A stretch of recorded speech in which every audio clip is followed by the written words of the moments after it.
Hey there, it's Sarah, and I'm coming at you with a shorty episode. And today we're going to talk all about what could happen in just 30 days without alcohol. On May 5th, I'll be kicking off my first refresh and reboot 30-day alcohol-free challenge of 2025. I can't believe this will actually be the first 30-day challenge I'll be hosting this year. It is one of my favorite things I do with people because a 30-day challenge is exactly how I quit drinking. I was stuck in a place where I questioned my drinking probably almost daily. I was also in a place where I drank almost every single day. A day without alcohol was very rare for me. I probably drank 2 to 3 drinks on the weekdays, but on the weekends it was much more, and I was always mad at myself for that drinking. And then one day I came home from work and my husband was sitting on our driveway and he was listening to an audiobook while drinking a beer, and he told me, I'm listening to this book and I think I'm going to quit drinking. And I was floored. I was not excited, even though I was questioning my drinking all the time, even though I was the person in the relationship that when we were drinking together, I would say, I think I need to quit drinking. I think this is a problem for me.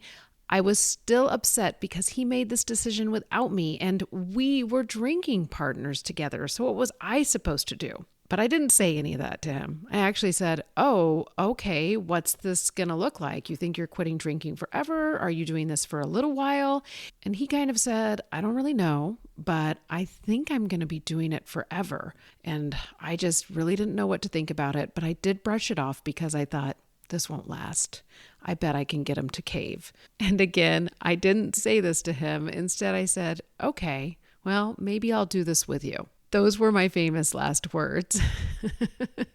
And what I told myself on the inside was, maybe I'll do this for 7 days. And then I started listening to the book he was listening to, which if you want to know what it is This Naked Mind by Annie Grace. And it was a game changer for me. The moment I started listening to the book, I thought, oh my God, she's sharing her story, but it's so similar to my story. And I just loved the way that the information was given to me in a way where I wasn't made to feel guilty about my drinking. Instead, I was allowed to get curious about my drinking and start to question it in a really healthy way. It really helped me go from maybe this will last for like 7 days to okay, I think I'm going to go for 30 days. And finally, I got in this mindset where I told myself, I'm going to do 30 days.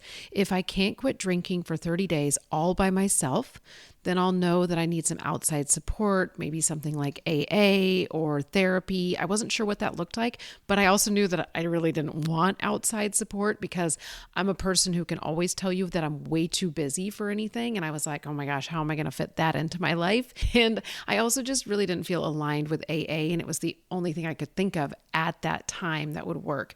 So I poured myself into those 30 days. I started working on my mindset.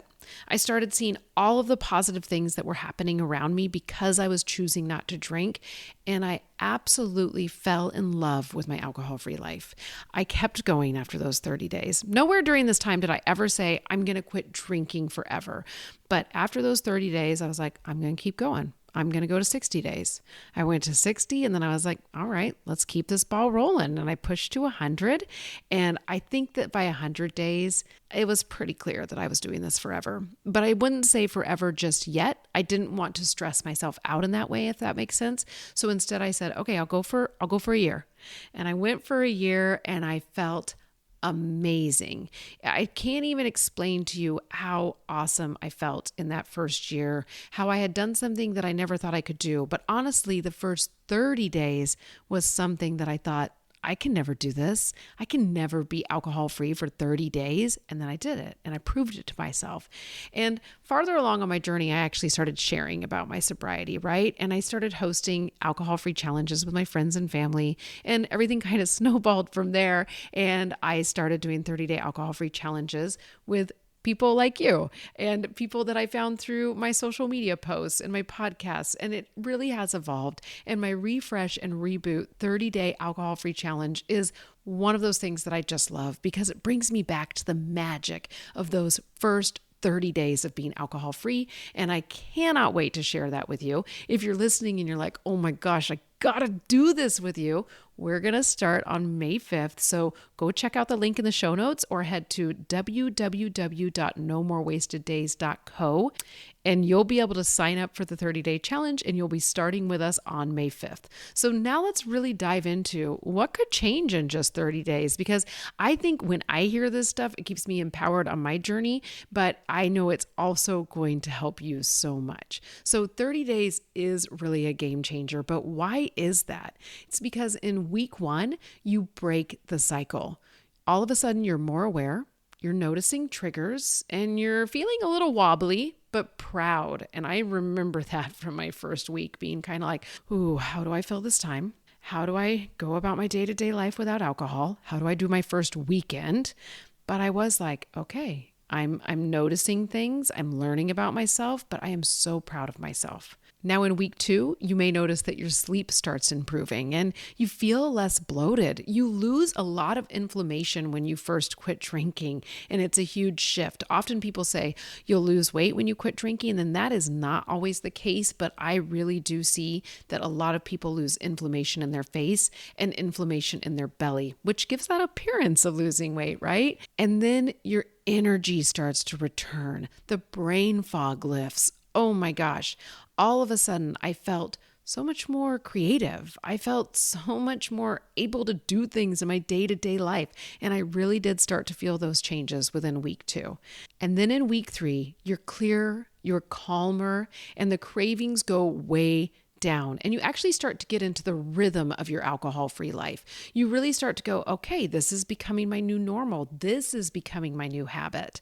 And in week 4, that's when the real mindset shifts start to happen. You start to think, I'm almost done with this 30 days. I don't think I want to go back. You're still early enough in your journey that you can remember what your drinking days were like, and you can see how much more calm your alcohol-free days are, and just how much easier life is when you're not drinking. So this is why oftentimes 30 days is the catapult for people to start going farther into their alcohol-free journey. Now, I want to go through 4 benefits that people often report as they go through 30 days of being alcohol-free. The first one is better sleep. If you didn't know, because I didn't know when I was a drinker, alcohol interrupts your REM cycle. And that's why oftentimes we wake up in the middle of the night. We talk a lot about that 3 a.m. panic wake up, or at least I talk about it. And when I do, people go, oh my gosh, I had that too when I was a drinker. I often would wake up at 3 a.m. and just be filled with dread, be filled with guilt because I drank again. And I drank too much again. And it was making me feel crappy. And I knew my next day was going to be really hard. Because of this bad sleep that I was always getting, it was making it so I was really dragging through my days. And I went through my life with a lot of brain fog. One of my clients that went through the 30-day challenge actually said at the end that they didn't know what real sleep felt like until they were alcohol-free. And I hear that from a lot of challengers. Now, oftentimes this is one that will take a different amount of time for people to see those benefits. But normally, when you take away alcohol, you start falling asleep faster, you stay asleep longer, and you wake up genuinely rested, not dragging through the morning with that brain fog feeling. Now, benefit number 2 is less anxiety. I had no idea I was going to have less anxiety without alcohol. Alcohol was the way I cured my anxiety, I thought, but actually drinking just adds fuel to those anxious thoughts. Even if it is calming in the moment, it makes it so later on you start to feel more anxious again. It doesn't fix anything. It puts this false Band-Aid on it, because Band-Aids actually do help heal things. But this is just a way for you to think that, oh, this is being taken care of, but it really isn't. When you take away alcohol, your nervous system recalibrates. You start to feel steady, grounded, and you feel like you can take a full body exhale. One of my clients said, my anxiety just lifted. It's like I could finally breathe again. This is a really common thing I hear in the 30-day alcohol-free challenge. And this is from people who say, I'm super anxious. I don't know what to do. I feel like alcohol is helping, but I've heard that it might help my anxiety without it. You guys, so many people report that their anxiety decreases dramatically without alcohol. Okay, benefit number 4 is a little bit on the vanity side, but man, this one kept me motivated. It is glowing skin. I often will use the hashtag sober glow or talk about a sober glow up, and it really is because you start to glow after you quit drinking. Alcohol dehydrates you and it causes that inflammation. It makes your skin be drier, and that means when your skin is drier, wrinkles show up more. But when you finally are not dehydrating yourself with alcohol and you're drinking more water, because that normally happens when you quit drinking, all of a sudden your skin can clear up, it starts to glow, and it looks healthier, even radiant. I remember so many people asking me when I was brand new in my alcohol-free journey, "What are you doing? You're glowing." And I was like, what am I doing? Like, I actually didn't quite know. And then I was like, oh, I actually did quit drinking. And that's what it was. It is a huge benefit. It has totally kept me motivated on my alcohol-free journey, especially as I age. Sometimes I look in the mirror and I'm like, who is that old lady looking at me? And then I'll think, well, at least I'm not drinking. It could be even worse. And I know that that's true. Oftentimes when I do think, who is that old lady looking at me? I'm not up on my hydration. And then I actually start hydrating again, and whoop, it's all changed again. After the 30-day alcohol-free challenge, one of my clients said, "My skin looks so good. I didn't even need makeup." And I love that. I know I feel like that too. I wear very minimal makeup. Sometimes I really do it up, but not usually. And I've even had people ask me, "Do you have a filter on?" And every now and then, guys, I accidentally have a filter on, because even though I've been making TikToks and Reels now for almost 6 years, I still will forget that sometimes they put the beauty touch up on automatically. So every now and then it happens, but usually I realize it and I turn that off because I want you to see the real and authentic me. And when people do ask, like, "Is there a filter on this one?" I'll usually check. And I can tell. And a lot of times I'm like, no. And it's just interesting because people will be like, "Oh, what's your skin regimen?" And I don't really have one. I wash my face at night. I wash it in the morning, and that's about it. There's nothing too special going on, but it's that I don't drink. That is what really helps. All right, on to benefit number 4. It is emotional stability. Now, I will say, in the beginning, you may not feel super emotionally stable. It takes a little while for this one. This is more of a 4th week one, but it definitely is there for you. But one thing I know for me is that I had a lot of mood swings from hangovers. And I would notice when I was drinking even that I was more short with my kids. I didn't have patience with them. So without alcohol, those 2 things went away immediately. Now, I did have to have a lot of rebalancing happening, and that took longer. And there were still moments where I would think, why am I so irritable today? And I couldn't figure it out. At least when I had a hangover, I could figure it out. But by week 3, week 4, I really started to feel calm and present and emotionally available, not just to others, but also to myself. After the 30-day challenge, this client said, "I didn't realize how much alcohol was messing with my mood until it wasn't." And that's so true. And that's what I think the joy of the 30-day alcohol-free challenge is that you actually get time to step back and try on your alcohol-free lifestyle. And you can see, do you experience these 4 benefits that I actually talked about? Do they really happen for you? And what normally happens is people say, yes, I am experiencing those. And they're even experiencing more benefits. If I go through the whole list of all the different benefits that people have after the 30-day alcohol-free challenge, it would be too long to be considered a shorty episode. But if you want to know more, I want you to head over to the enrollment page. It's www.nomorewasteddays.co. You can get all the information there, and you'll actually hear more of the wins from people who have been through the 30-day alcohol-free challenge before you. Also, remember, if you can't remember that link, you can just head to the link in the show notes of this episode. A lot of people think that being alcohol-free will feel hard or boring, but then they're really surprised and they find out the opposite. And one of the awesome parts about the 30-day alcohol-free challenge is that I set you up with daily videos where I teach you how to improve your relationships. I teach you how to socialize without alcohol. I work with you on figuring out how to fill that new free time that you have with hobbies that have purpose for you, or even being productive around the house if that's your thing. Learning how to relax if that's something that you need more of, or you just haven't done that in a while, so you need to learn.